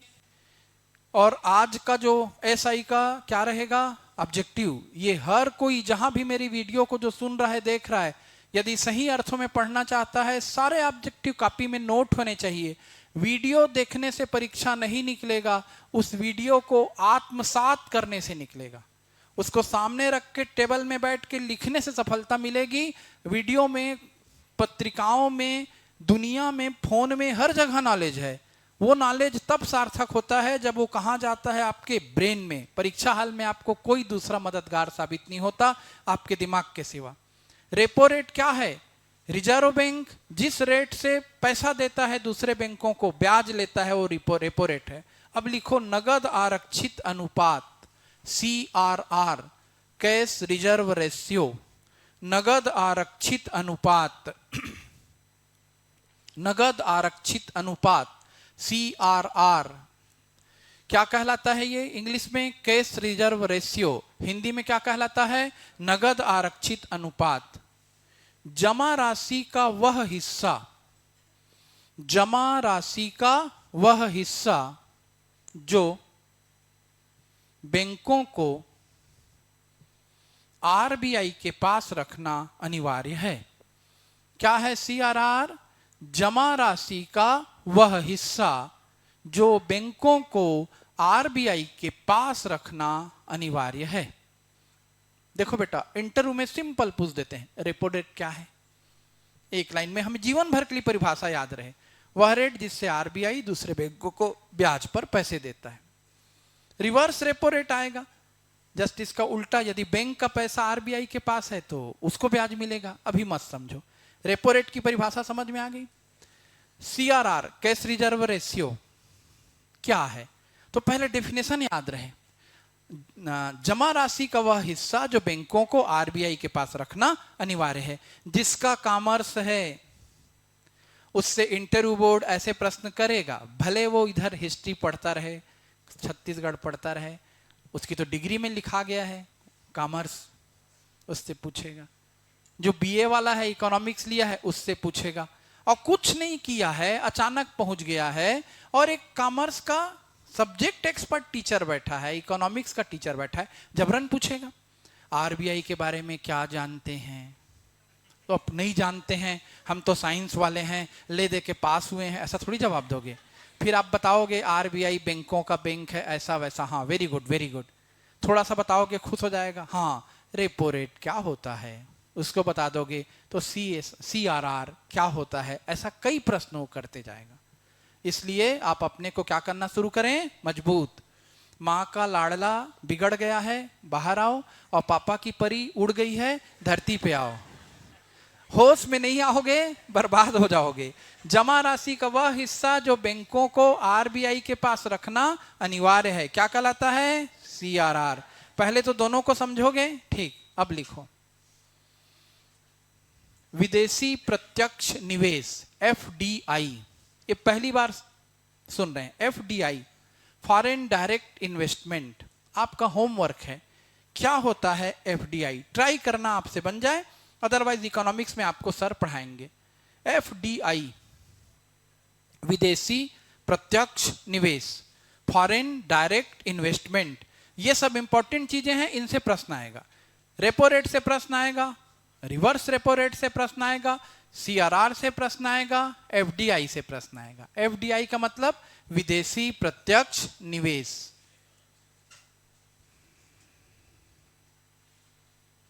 दूर संचार के बारे में रिपोर्ट है, नहीं है आपकी काम का, जियो कंपनी वाले देखेंगे।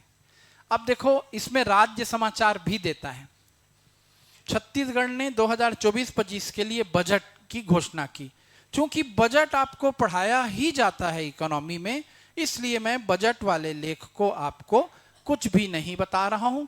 इस बजट वाले लेख में एक बात दिख रही है, जो मैं छत्तीसगढ़ वाले वीडियो में बता दूंगा, कि खूबचंद आयुष्मान योजना का नाम बदलकर वीर नारायण सिंह योजना कर दिया गया है।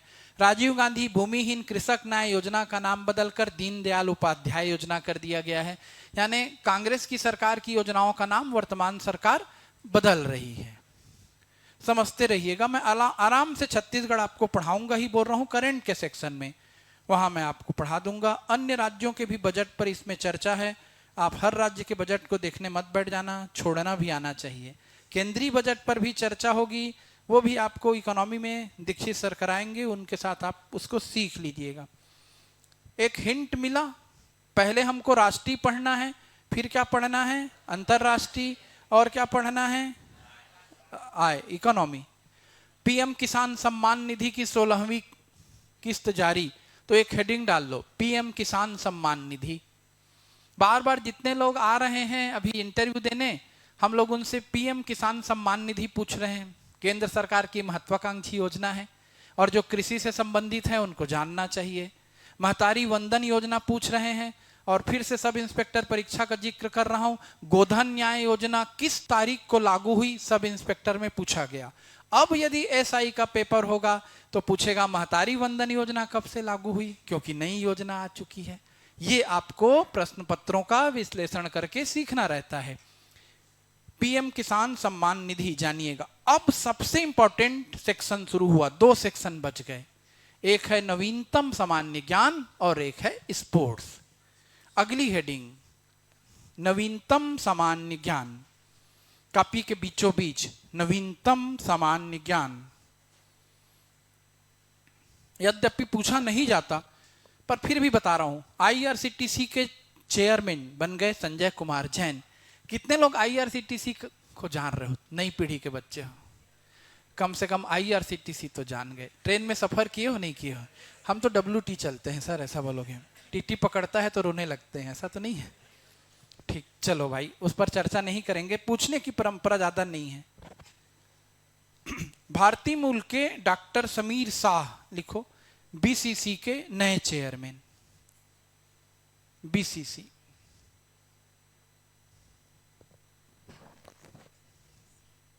छोड़ दो इसको भी, वैसे बहुत इंपॉर्टेंट न्यूज नहीं है। जो काम का है उसे ही पढ़ें, काम का ही तो पढ़ने के लिए आपके पास क्या नहीं बच पाएगा, समय। हाँ, अब ये इंपॉर्टेंट है। 2023 का ज्ञानपीठ पुरस्कार बड़े अक्षरों में लिखें, 2023 का ज्ञानपीठ पुरस्कार संस्कृत भाषा के लिए स्वामी रामभद्राचार्य को, इनके नाम को अंडरलाइन करें और स्वामी रामभद्राचार्य पर जरूर 60 नोट्स बना लें। बेहद प्रसिद्ध हस्ती हैं। थोड़ी सी बस जानकारी दे रहा हूं, एकदम श्रद्धेय व्यक्ति, आंखों से इन्हें दिखाई नहीं देता, लेकिन सारे धर्म ग्रंथ इनको मौखिक याद है। और जो अयोध्या में राम मंदिर का मुद्दा था, उस मंदिर पर सबसे प्रभावी गवाही किनकी थी? इन्हीं की थी। और इनकी गवाही को देख करके मुस्लिम जज भी ने कहा था आप एक डिवाइन पर्सनालिटी हैं। और यही बता रहे थे कि अयोध्या का जिक्र और कितने सदियों पहले किन किन पुराणों में कहाँ कहाँ मिलता है, उस पुराण के श्लोक, वो श्लोक क्रमांक क्या है, सब इन्हें क्या था, याद है। तो भगवान है कि नहीं, इनसे किसी ने पूछा था, तो भगवान चमत्कार क्यों नहीं दिखाते? तो बोले मुझको देख लो, मैं खुद एक चमत्कार हूं। देख नहीं सकता, लेकिन पूरा रामचरितमानस याद है, भगवत गीता याद है। जो तुम आंख के वालों को, हम आंख के वालों को याद नहीं है, वो इन्हें याद है। तो इनके बारे में जरूर जानें, समझने का प्रयास करें। काफी बड़ी हस्ती, बड़ा सम्मानित नाम है। किनका नाम है? स्वामी रामभद्राचार्य। ज्ञानपीठ पुरस्कार अपने आप में साहित्य के क्षेत्र का सर्वोच्च सम्मान है भारतीय परिप्रेक्ष्य में। जैसे नोबल पुरस्कार अंतर्राष्ट्रीय स्तर पर सर्वोच्च सम्मान है, नोबल की अलग अलग कैटेगरी हैं, साहित्य में भी नोबल दिया जाता है, इकोनॉमी में भी दिया जाता है। वैसी ज्ञानपीठ संस्था भारतीय परिप्रेक्ष्य में साहित्य का सम्मान देती है। अभी 2023 का ज्ञानपीठ पुरस्कार किन्हें मिला? संस्कृत भाषा के लिए स्वामी रामभद्राचार्य और उर्दू भाषा के लिए गीतकार गुलजार को। ये भी बहुत प्रसिद्ध गीतकार हैं गुलजार। और उर्दू भाषा के लिए गीतकार गुलजार को, गीतकार गुलजार नहीं, अरे नहीं, क्या बोल रहे हो? गुलजार के गीतों को आपने नहीं सुना है तो क्या सुना है? इस मोड़ से जाते हैं कुछ तेज कदम रस्ते, नहीं, अच्छा, तुम आ गए हो, नूर आ गया है, नहीं तो चिरागों से लौ जा रही थी, चप्पा चप्पा चरखा चले। अच्छा, और तुम्हारे लेवल का बीड़ी जलई ले, ठीक है, कम से कम इस लेवल पे तो तुम जानते होगे। या फिर निहाले मस्की मकुन बरंदिस। हाँ, फिर वो उर्दू शायरी थी जिसको लिखा था अमीर खुसरो ने, और उसमें आगे की पंक्तियां जोड़ दी गुलजार ने। सुनाई देती है जिसकी धड़कन, तुम्हारा दिल या हमारा दिल है। गुलामी का गाना सुन लेना। तुम लोग जिंदा हो कि नहीं बाबू रे? और वैसे ही जितने लोग वीडियो को देखते हैं 1000 व्यू चल देता है, एक लाइन का कमेंट नहीं आता। कुछ पूछे रहता हूं, इसके बारे में बताना है, वो भी नहीं। जिंदा है कि मुर्दा है पता ही नहीं चलता। गुलजार कौन है? होगा कोई, उसके बारे में क्यों पढ़ रहे हैं? आप पढ़ा रहे हैं, पढ़ ले रहे हैं। ये क्या है भाई? तुम्हारे ही देश के लोगों के बारे में बता रहा हूं तो तुम्हारा ये हाल है। पिक्चर नहीं देखते, गाना नहीं सुनते, केवल यो यो हनी सिंह, है ना। आगे लिखो। ज्ञानपीठ पुरस्कार संविधान की 8वीं अनुसूची में शामिल, ज्ञानपीठ पुरस्कार संविधान की 8वीं अनुसूची में शामिल 22 भाषाओं में से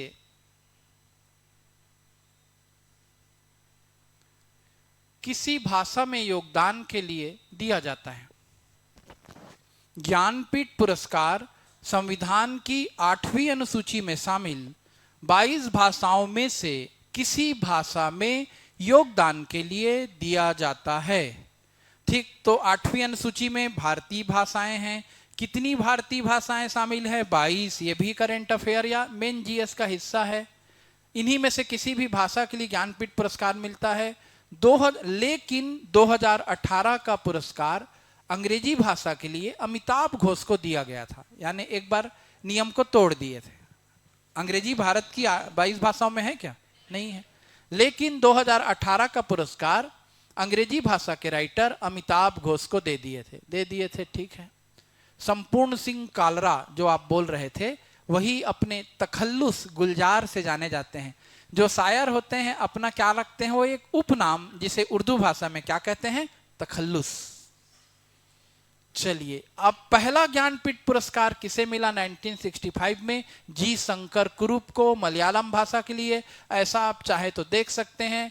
2023 में किसे मिला? आखिरी बार दोहरा रहा हूं, स्वामी राम भद्राचार्य और गुलजार। अब लिखो बाफ्टा फिल्म पुरस्कार 2024, मोस्ट इंपॉर्टेंट। बाफ्टा फिल्म पुरस्कार, बाफ्टा फिल्म पुरस्कार। पहले तो बाफ्टा का फुल फॉर्म लिखो, बाफ्टा फिल्म पुरस्कार, डेस्क करके लिखो British Academy of Film and Television Arts. B for British, A for Academy, F for Film, T for Television, A for Arts. सबको मिलाकर के क्या शब्द बन रहा है? British Academy of Film and Television Arts, British Academy of Film and Television Arts, BAFTA पुरस्कार। अब समझिए, एक पुरस्कार सबसे पहले यदि इंटरनेशनल लेवल पर मूवी के लिए पूछा जाएगा, ऑस्कर, ऑस्कर आता है। उसके बाद बाफ्टा भी एक सम्मानजनक पुरस्कार है, ब्रिटिश फिल्म एकेडमी देती है, और गोल्डन ग्लोब अवार्ड भी इंपॉर्टेंट है। ऑस्कर को पहले याद रखना है। बाफ्टा और गोल्डन ग्लोब तभी याद रखना जब बाफ्टा और गोल्डन ग्लोब में कोई ऐसी मूवी को अवार्ड मिले जो बड़ी धूम मचा दी हो इंटरनेशनल लेवल पे। देखते हैं आप इस फील्ड में भी कुछ बता पाएंगे कि नहीं। लिखिएगा बाफ्टा पुरस्कार, लिखो क्रिस्टोफर नोलन द्वारा निर्देशित film Oppenheimer, Oppenheimer, Christopher Nolan द्वारा निर्देशित फिल्म ओपेनहाइमर को सर्वश्रेष्ठ फिल्म का पुरस्कार, फिर से सुने, क्रिस्टोफर नोलन द्वारा निर्देशित फिल्म ओपेनहाइमर को सर्वश्रेष्ठ फिल्म का पुरस्कार। पिक्चर का नाम दिमाग में बैठा, क्या नाम है? ओपेनहाइमर। ओपेनहाइमर को सर्वश्रेष्ठ फिल्म का पुरस्कार दिया गया। नीचे लिखो क्रिस्टोफर नोलन को सर्वश्रेष्ठ निर्देशक का पुरस्कार, क्रिस्टोफर नोलन को सर्वश्रेष्ठ डायरेक्टर, सर्वश्रेष्ठ निर्देशक का पुरस्कार। ठीक, ऑस्कर नहीं बता रहा हूं अभी, फिलहाल बाफ्टा। सिलियन मर्फी को सर्वश्रेष्ठ अभिनेता का पुरस्कार, सिलियन मर्फी को सर्वश्रेष्ठ अभिनेता का पुरस्कार। फोटो एम्मा स्टोन का है, उसको ज्यादा मत देखो। सिलियन मर्फी अभिनेत्री है। सिलियन मर्फी को किसका पुरस्कार? सर्वश्रेष्ठ अभिनेता का पुरस्कार। ये तीनों किससे संबंधित हैं? ओपेनहाइमर। अब कितने लोग ओपेनहाइमर का नाम जीवन में सुने हो? अरे वाह, कहां से सुन लिए? हाँ, परमाणु, हाँ, विस्फोट के ऊपर बना है। बार बार मैं बता चुका हूं कई वीडियो में, इसलिए कुछ नहीं बता रहा हूं। ये सिलियन मर्फी है। ठीक है, आगे बढ़ो। यदि निधन होता है और कोई प्रसिद्ध व्यक्तित्व का निधन होता है तो भी महत्वपूर्ण घटनाक्रम बनती है। याद करें एक नाम, अमीन सयानी का निधन, अमीन सयानी का निधन। बिनाका गीतमाला के प्रस्तुतकर्ता, 2009 में पद्मश्री से सम्मानित। बिनाका गीतमाला के प्रस्तुतकर्ता, 2009 में पद्मश्री से सम्मानित अमीन सयानी का निधन। कितने लोग इनका नाम सुने थे? जो नहीं सुने होंगे, कम से कम YouTube पे बिनाका गीतमाला और अमीन सयानी सुन लो। एक विज्ञापन आता है आजकल सारेगामा कारवां का। कितने लोगों ने सारेगामा कारवां का विज्ञापन सुना है? उसमें सबसे जो हिट चीज है, उस म्यूजिक सेट को यदि खरीदोगे तो उसमें गीतमाला की छांव में करके एक सीरीज है। बिनाका गीतमाला भारत का पहला, सबसे पहला धूम मचाने वाला एक म्यूजिक प्रोग्राम था, जिसमें उस साल में बजने वाले गानों को टॉप ऑर्डर में हर वीक सुनाया जाता था। आज की डेट में हम टॉप गानों को यूट्यूब में सुन लेते हैं, आज की डेट में हम टॉप गानों को टेलीविजन पे देख लेते हैं, हमारे फोन में आ जाता है, हजारों साधन उपलब्ध है। पहले गानों का रिकॉर्ड प्लेयर बिकता था और उनका रिकॉर्ड रखा जाता था कितना रिकॉर्ड प्लेयर बिका, और आम आदमी रिकॉर्ड प्लेयर भी नहीं खरीद पाता था, उसके पास म्यूजिक सुनने का एक ही साधन रहता था, रेडियो। और रेडियो में गानों की रैंकिंग आती थी, और उस रैंकिंग को बड़े अच्छे तरीके से संचालन के माध्यम से कौन प्रस्तुत करते थे? अमीन सयानी। एक दो इनका संचालन सुनना, भाइयों और बहनों करके जब ये बोलेंगे, और फिर ये गीत ये गीत ये गीत करके आपको गीत के बारे में बताएंगे, और वो गीत बजते जाएगा, ऐसे लगेगा कि आप किसी दूसरी दुनिया में चले गए। तो ये भी एक बहुत ही बड़ी हस्ती हैं, उम्र हो गई, समय के साथ चले गए 91 ईयर के एज में। तो ये भारतीय जगत के एक महान व्यक्ति हैं।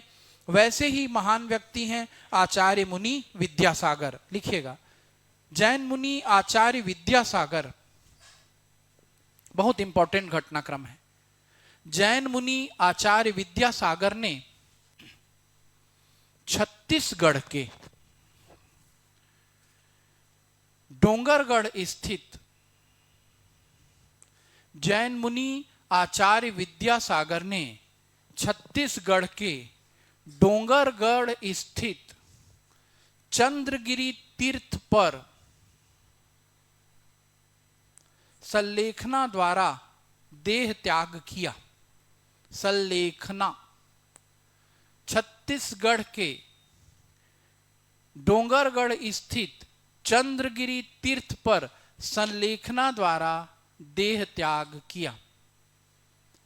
साइड हेडिंग लिखो, संलेखना। संलेखना वैसे मैं बता चुका हूं चंद्रगुप्त मौर्य के बारे में बताते समय। संलेखना जैन धर्म में एक प्रथा है। संलेखना क्या है? जैन धर्म में एक प्रथा है जिसमें देह त्याग के लिए स्वेच्छा से अन्न जल छोड़ दिया जाता है, भोजन छोड़ दिया जाता है ना, जिसमें देह त्याग के लिए स्वेच्छा से अन्न जल छोड़ दिया जाता है। तो जैन समाज के बहुत बड़े धर्मगुरु संलेखना के माध्यम से देह त्याग किया। और लिख लो, पंकज उधास का निधन, यानी साइड हेडिंग डाल लो, पंकज उधास, कम से कम एक लाइन जानो, प्रसिद्ध गजल गायक और पद्मश्री से सम्मानित। चिट्ठी आई है, पंकज उधास ने गाया था न कजरे की धार, और सबसे फेमस चांदी जैसा रंग है तेरा, सोने जैसे बाल। ठीक है, 2006 में पंकज उधास को क्या मिला था? पद्मश्री सम्मान। तो ये हो गया आपका नवीनतम सामान्य ज्ञान, यानी पुरस्कार, सम्मान और किसी व्यक्ति का निधन। ये आपने पढ़ा। अब यहीं पर एक बड़ा अवार्ड है, साइड हेडिंग डालो, भारत रत्न। भारत रत्न थोड़ा अंतराल के बाद मिला है भारत रत्न। पहले लिखना, अभी जो दिया भारत रत्न, ठीक है। पॉइंट 1 अभी जो हाल ही में जो दिया गया है, पहला, बिहार के पूर्व मुख्यमंत्री श्री कर्पूरी ठाकुर। इसको मेरे पिछले वीडियो से जरूर अपडेट कर लेना, मैं इनके बारे में बताया हूं, कर्पूरी ठाकुर के बारे में। तुम पढ़ती हो ऐसे लग रहा है।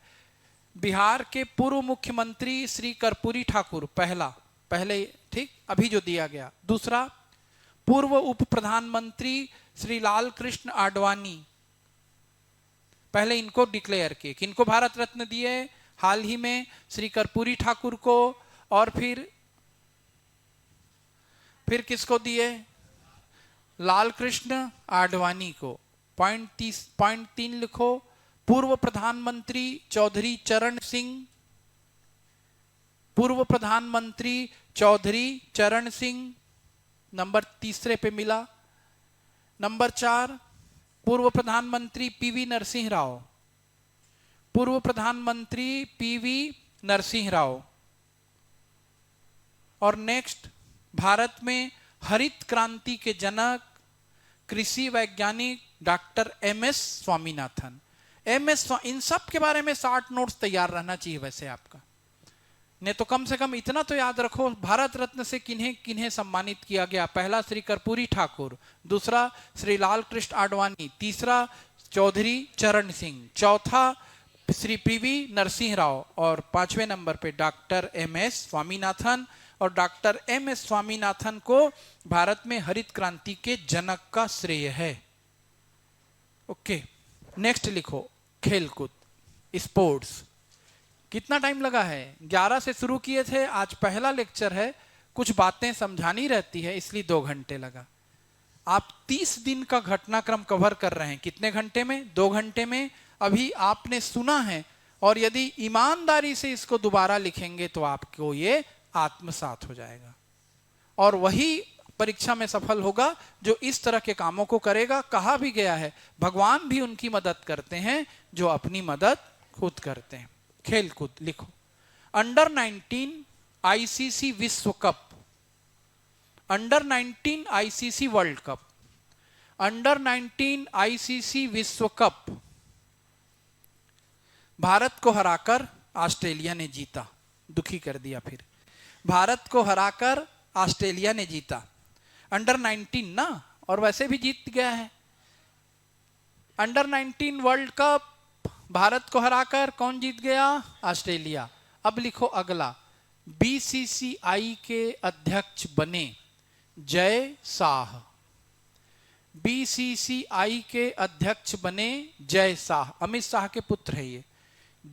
बीसीसीआई के अध्यक्ष कौन बने? जय शाह।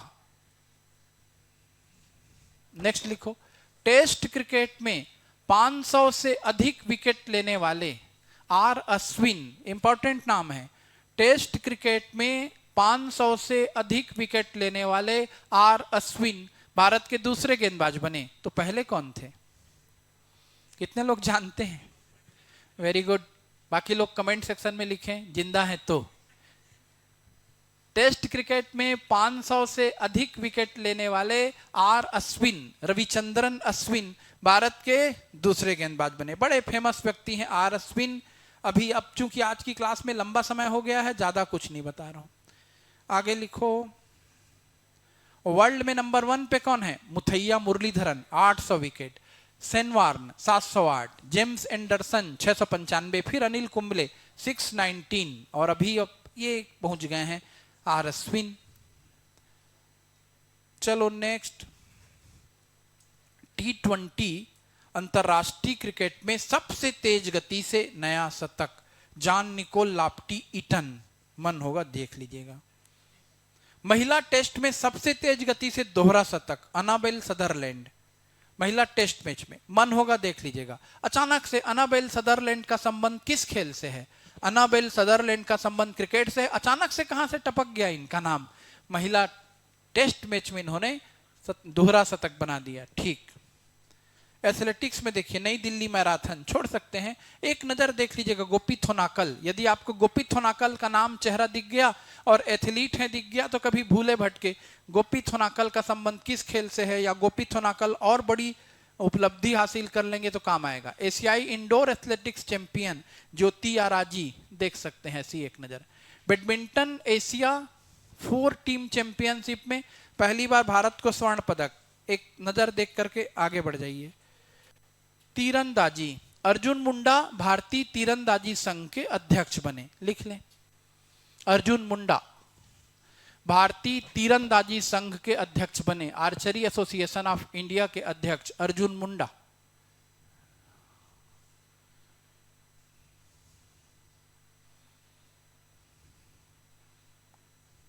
लिखो अब, भारत की, हाँ ये इंपॉर्टेंट है फिर से, फरवरी 2000, अगला लिखो, नाम लिख लिया अर्जुन मुंडा, उनके बाद आगे बढ़िए। फरवरी 2024 में भारत की फीफा रैंकिंग, भारत की फीफा रैंकिंग 117। फरवरी 2024 में भारत की फीफा रैंकिंग, क्या रैंकिंग? रैंकिंग, फीफा रैंकिंग कितनी हो गई? 117। 7 वर्ष में सबसे नीचे लेवल पर गई है भारत। एकदम अच्छा नहीं, बहुत बेकार रैंकिंग है। फरवरी 2024 में भारत की फीफा रैंकिंग 117। अब ये फीफा क्या है? हाँ, फुटबॉल से संबंधित संस्थान है, ठीक, ओके। तो इतने समाचार हमें कौन से अंक में मिले? प्रतियोगिता दर्पण के कौन से अंक में मिले? अप्रैल, जो हमें याद ही रखने हैं। अब आपके लिए फिलहाल मैं केवल निर्देश जारी कर रहा हूं, इसे करना अनिवार्य नहीं है। जिसकी उम्र नहीं हुई है 21 की, वो और जरूर से करे। जिसको अभी पेपर नहीं देना है वो करे, बाद में आपको अपने आप को अपग्रेड करने का मौका नहीं मिलता। और जो मेंस की तैयारी करेगा, प्री के तुरंत बाद बाकी चीजों को पढ़ेगा, तभी आगे बढ़ेगा। देखते हैं क्या है। मैं आपको इसके कुछ लेख पर ध्यान दिलाना चाहूंगा। वैसे तो यहीं पर यूपीएससी के पेपर हल करके देता है। बहुत सारे बच्चे पूछते रहते हैं यूपीएससी की तैयारी कैसे करें। यहाँ आपको आंसर लिखने का टेक्निक बताया जाता है। आप इस लेख में देख सकते हैं, दिव्य दर्पण करके देता है। दिव्य दर्पण के बाद आगे बढ़िए, सिविल सेवा की स्ट्रेटजी से संबंधित आर्टिकल दिया जाता है, उसको भी आप पढ़ें या छोड़ सकते हैं। कि कैसे तैयारी करें, कितना तैयारी करें, वो बाद में सीखते रहना। पढ़ोगे तब तो तैयारी होगा। आदमी उसी वीडियो ज्यादा देखता है जिसमें तैयारी कैसे करें बताते हैं हम लोग, और तैयारी करता नहीं, बस वीडियो देख के खुश हो लेता है। फिर किसी और वीडियो के पास चले जाता है, वो कुछ और तरीके से बताते रहेंगे, ऐसे तैयारी करें, तो फिर कंफ्यूज हो जाएगा, ऐसे करें कि वैसे करें। और तीसरे आदमी के पास चल देगा, दो लोगों ने ऐसे ऐसे बताया है, हम कैसे करें, तो वो तीसरे तरीके से बता देगा। अब जितना आपने पढ़ा है उसका यहाँ पे फिर से वन लाइनर फैक्ट में सार संग्रह दे दिया। रिवीजन हो गया आपका। भारत के किस पहले राज्य की विधानसभा में समान नागरिक संहिता आ गई? उत्तराखंड। ऐसा सब देखते रहना, इसको रिवीजन के लिए है। और कुछ नई चीजें भी जोड़ दी गई। अब देखिए विश्व परिदृश्य, भारत और बांग्लादेश संबंध, संभावनाएं और चुनौतियां, इंपॉर्टेंट लेख है। बांग्लादेश अब भारत के द्वारा ही इस दुनिया में लाया गया है।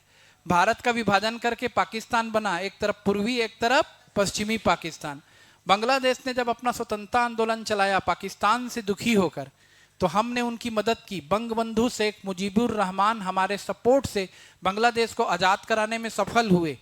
बांग्लादेश से हमारे लंबे समय से बहुत अच्छे संबंध रहे। शेख हसीना जब तक सत्ता में रही और अच्छे संबंध रहे, क्योंकि वो मुजीबुर रहमान की ही पुत्री थी।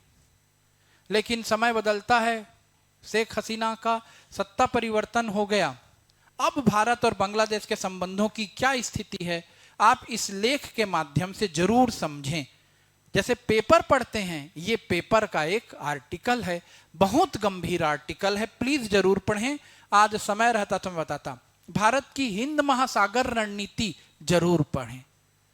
भारत एक तरफ हिंद महासागर, बंगाल की खाड़ी और अरब सागर से घिरा हुआ है, दूसरी तरफ हिमालय पर्वत से। और हिंद महासागर की बार बार देखना, यूपीएससी में प्रश्न आता है, हिंद महासागर की भारतीय परिप्रेक्ष्य में भूमिका, हिंद महासागर का भारत के लिए महत्व। ऐसा जब लेख पढ़े रहोगे तब आपकी जुबान से मोती झरेंगे, फूल झरेंगे, नहीं तो कुछ नहीं होगा। भारतीय चुनाव प्रणाली सुधार की आवश्यकता, देखिए आईएमपी, ये निबंध में काम आएगा, अक्सर आते रहता है। चुनाव प्रणाली की सुधार पर अपनी राय दीजिए। तो चुनाव प्रणाली में क्या क्या कमियां हैं, हमने क्या क्या सुधार किया, विस्तार से बताया गया है। लोग निबंध के लिए बेहद परेशान होते हैं, ऑटोमेटिक आपको निबंध लिखना सिखा रहा है। चुनावी बांड असंवैधानिक, गोपनीयता बनाम पारदर्शिता के बीच बहस, हमने थोड़ी देर पहले चर्चा की थी। सुप्रीम कोर्ट ने चुनावी बांड को हटाया। क्या है चुनावी बांड, क्यों लाया गया, जरूरी था नहीं था, निबंध में काम आएगा। इंटरव्यू में आपसे बोलने के लिए आपके जुबान में शब्द आएंगे, यदि आप ऐसे लेख पढ़ने के आदी रहेंगे, नहीं तो फिर बर्बादी रहेंगे। और कोई लेख होगा देख सकते हैं। भारत में राजकोषीय संघवाद, मन हो तो देखिए। अभी आप संघवाद से परिचित नहीं हैं।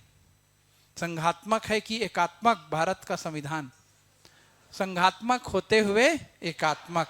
फिर भारत के बड़े बड़े व्यक्तित्व, ठीक, इन चीजों को भी आप चाहें तो देख सकते हैं। जैसे स्कंदगुप्त के बारे में बड़ा सा लेख नाम आपने सुना ही होगा मेरे से।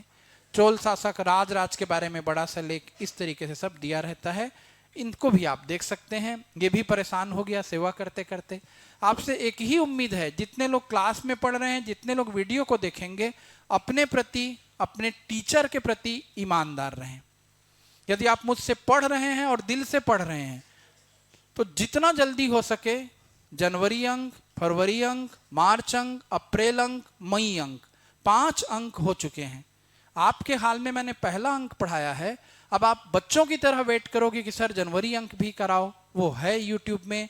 करेंट अफेयर एक ऐसा चीज है जो टीचर और विद्यार्थी दोनों की ही मदद से चलता है। सारे अंक को अपडेट करो। कल से फिर मैं कौन सी क्लास लेना शुरू कर दूंगा, हिस्ट्री में जहां पर पहुंचे हैं वहीं से आगे होगा, ठीक है। और बीच में जैसे आप जनवरी अंक को लिख लेंगे, 15 मिनट में मैं रिवाइज करा दूंगा। आप लिखेंगे तुरंत समझ में आएगी चीजें। फरवरी अंक को लिख लेंगे, जब 15 मिनट में रिवाइज करा दूंगा। एक एक दिन का मौका दे रहा हूं, देखता हूं कितने विद्यार्थी ऐसा कर पाते हैं, बाकी लोग घर में करें। ठीक, ऑल द बेस्ट, फिर मिलते हैं।